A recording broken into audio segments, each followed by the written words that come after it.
En fait, si je te parle de sobriété, c'est aussi pour pouvoir t'évoquer depuis une dialectique qui soit expérienciée de manière réactualisée, pourquoi pas, et,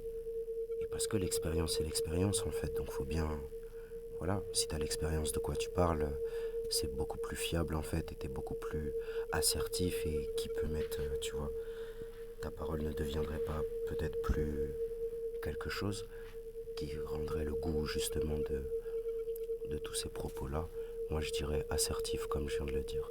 Ainsi, quand je te parle de sobriété, c'est pour comprendre que dans ces contextes-là, autant autant il y a des familles ou des peuples, tu vois. Moi, j'avais dit dans la vidéo, un des titres, je crois, c'était peuples comportementaux, tu vois. Donc là, c'est comme si tu évoquerais des peuples consommatoires, tu vois. Donc c'est pas une idée de d'estimer les gens en fonction de paramètres qui soient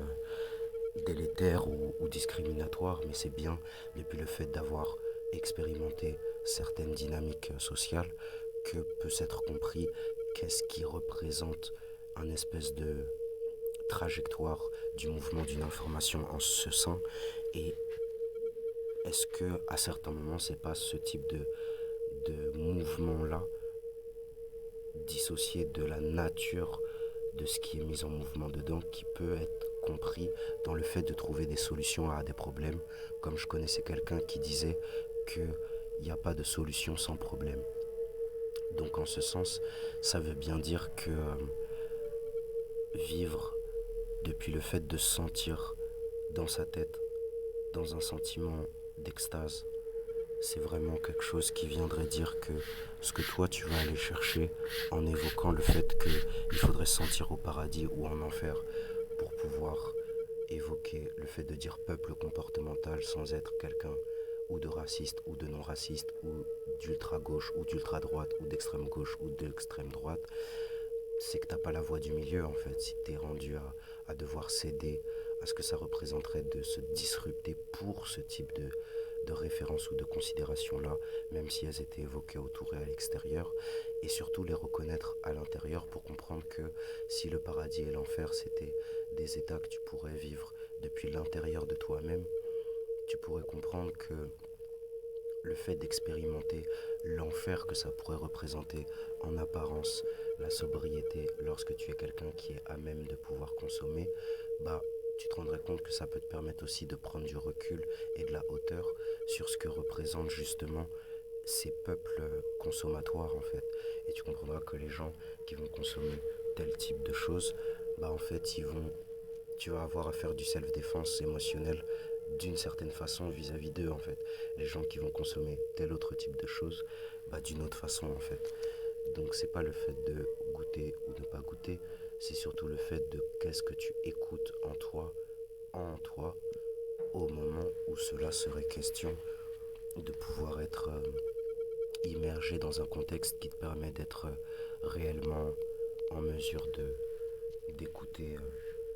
ce qui peut être de l'ordre de ce que tu te donnes à consommer en fait. Donc finalement, c'est quand même ce type de dialectique-là qui va te permettre d'arriver à quelque chose qui va te permettre d'être beaucoup plus à même de remettre en perspective ce qu'il y a à l'être. Et puis le fait que si des gens essaient de t'attaquer depuis ce qu'ils ont en eux, tu comprendras que ce qu'ils consomment en eux a une importance des plus primordiales en fait. Des gens qui vont consommer de l'alcool, ils vont pas juste avoir les joues rougies et bouffies en fait. Ils vont quand même avoir d'autres types de réflexes, de schémas que des gens qui vont consommer des drogues par exemple. Des gens qui vont consommer juste des médicaments, ils vont avoir encore d'autres types de réflexes, d'autres types de références. Ils vont réagir aussi à des choses différentes. Donc c'est pour ça que c'est important aussi que tu puisses identifier qu'est-ce qui s'identifie à quoi, afin d'identifier qu'est-ce qui puisse être ce qui va permettre à chacun de se rendre compte que cette zone-là, jamais ils essaient de la violer en fait. Jamais ils vont essayer vraiment d'aller au plus loin que cette zone qui est toi la tienne. Parce qu'ils se raconteraient faire autre chose. Et parce que toi, dans ce que toi tu es en capacité de vivre, dans ce que tu vis, c'est pas ce qui est le plus sensible chez toi. Et c'est là où du coup tu vas commencer à prendre contact avec cette espèce de karma qu'on appellerait l'ombre, mesure parfois, et que d'autres personnes seraient du coup totalement désengagées dans le fait de pouvoir aller plus loin que ce qu'ils peuvent faire en fait. Si quelqu'un par exemple voulait vraiment essayer de recréer un parallélisme, il serait déjà là, en tête de liste en fait, au devant de la scène en fait. Mais c'est pas forcément ce qui se passe. Donc ça montre bien que c'est autre chose dont il s'agit. Et c'est parce que c'est autre chose dont il s'agit te permet de faire la différence très nette entre la capacité ressentie par les gens de pouvoir te distraire et te disrupter et la capacité effective des personnes à pouvoir te retenir et te tirer en arrière en fait. Ainsi, c'est sûrement toi qui vas être en mesure de pouvoir prendre le recul nécessaire et aller vers ce qui permettrait d'avoir cette voie d'accès beaucoup plus simple en fait. À qui aurait voulu faire quelque chose de tellement éphémère en fait que c'est pas forcément cette voie d'accès qui soit la plus nécessaire à pouvoir mettre en avant parce que ce ne sera jamais la voie qui sera la plus effective à relativiser ce qui a de base essayé d'être distrait et disrupté pour que cela soit mis en avant. Donc c'est bien ça qui va montrer que c'est toujours soit par des phénomènes de relais, soit par des phénomènes d'éloignement que tu vas rencontrer l'admission de la faiblesse en fait des personnes qui puissent essayer de te disrupter si c'est pas même ce qu'on vient d'entendre en tant que relais au niveau de ce qui pourrait être de l'ordre parfois des audios qui puissent être autour de nous. Force est de constater qu'il y a des moments où on serait tenté de dire faudrait sortir du garage et il y a des moments où on serait tenté de dire faudrait rester dans le parking ou le garage si c'est comme ça qu'on appelle pour pouvoir être à même en fait de que l'on en récolte quelque chose en fait, ne serait-ce que l'occasion, semble-t-il, de pouvoir disrupter ce type d'audio, par exemple, tu vois, ou l'occasion de se dire où est-ce qu'il en est rendu, est-ce qu'on peut observer ce type d'audio dans cet exemple imaginaire et farfelu. Donc en un sens,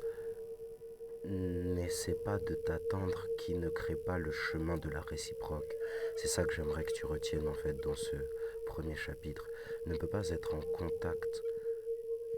avec toi qui qui n'est pas au courant que te toucher, c'est déjà l'être en fait. Donc, essayer de croire que ce n'est pas ressentir quelque chose que de projeter quelque chose sur quelqu'un et que ce n'est pas donc s'exposer que d'exposer quelqu'un à quelque chose par sa propre entreprise, c'est bien une espèce de disruption qui nous fera comprendre pourquoi très souvent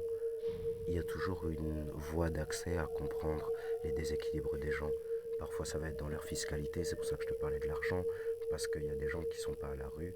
mais qui vivent les mêmes problèmes